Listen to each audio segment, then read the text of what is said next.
Section 16, Chapter 16, Section 2, Electrical Force. Between any two charged objects, there is an electrical force. If you're to push, for instance, two electrons together, what do? Well, you learned in chemistry that if you push two electrons together, they're going to push away from each other. They repel. If you push an electron and a proton apart, what do? Well, they attract to each other, so they come back together. Charles Coulomb helped us to understand the nature of these forces, so we named a law after him. We call it Coulomb's law. That's why our unit for charge is named the Coulomb. So here is Coulomb's law.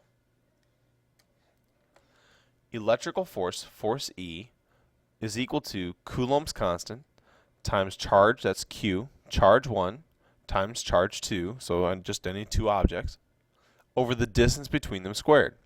So, Q is charge, D is the distance between, and now this is Coulomb's constant. You'll notice that it's very similar set up to the gravitational constant that we worked with before. 8.99 times 10 to the positive 9th power Newton meter squared over Coulomb squared. You'll notice that this is extremely similar to the gravitational constant and the gravitational equation. To show that similarity and the difference between them, let's take a look at the sample problem. And this sample problem is located on page 555. So in this sample problem, it's telling us we've got a proton and an electron, and they are this far apart. This is a teeny tiny distance, 5.3 times 10 to the negative 11th meters. And that's a realistic distance, I think, in a hydrogen atom. I think that's a very realistic distance. And the sample problem asks us do two things. Number one, calculate the gravitational force between an electron and a proton, and then calculate the electrical force between a proton and electron. It wants us to do this to demonstrate which one is stronger. So let's kind of substitute our numbers in here. I've got some stuff ready for us. So we've got our gravitational constant here. Let's do the gravity problem first. Bring up my gravity equation right here. So if we wanted to substitute all of our data in, and we put in the mass of our electron, kind of hide that there, mass of our electron times the mass of the proton, kind of hide that right there, mass of the electron, mass of the proton, times capital G over the distance squared. And then we do the same thing here. There's Coulomb's constant, that is our constant here, and we substitute again here.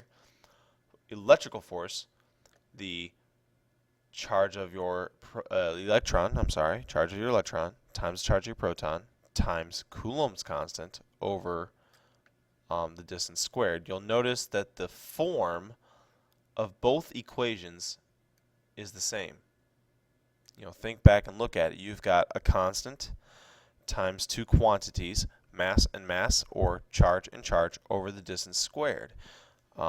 It's very interesting that these two ideas are so very similar and yet so very different. And here's the big reason why. Look, gravitational constant has a negative 11 exponent. Electrical force constant has a positive 9 exponent. So we can look here, we can look at these numbers, and which one's going to be a bigger answer, even if you don't do the calculations. And if you look in the book on page 555 and you do the calculations, you'll double check your work and you'll see that the electrical force is 8.2 times 10 to the negative 8th newtons. That doesn't seem like a big force until you look at the gravitational force in the book there beneath it. 3.6 times 10 to the negative 47th power. Negative 47th here, negative 8th here. The electrical force between electron and proton is by far stronger than the gravitational force between the two. And this just shows us that matter is held together through electrical forces instead of gravitational forces. All right, let's turn the page here and look at this for a second. You got these two setups. You got a proton and a proton. Well, not a proton, a positive charge and positive charge with a 5 microcoulomb. What's a microcoulomb? Well, micro is this little symbol mu, which you saw before as your coefficients of friction, but it has a meaning here also. When you look at units, it has the meaning of times 10 to the negative sixth power. So if you're thinking about our little prefixes, you've got the unit, you got centi, milli. Milli is negative third, micro is negative sixth. You will see micro a lot in these problems in this chapter.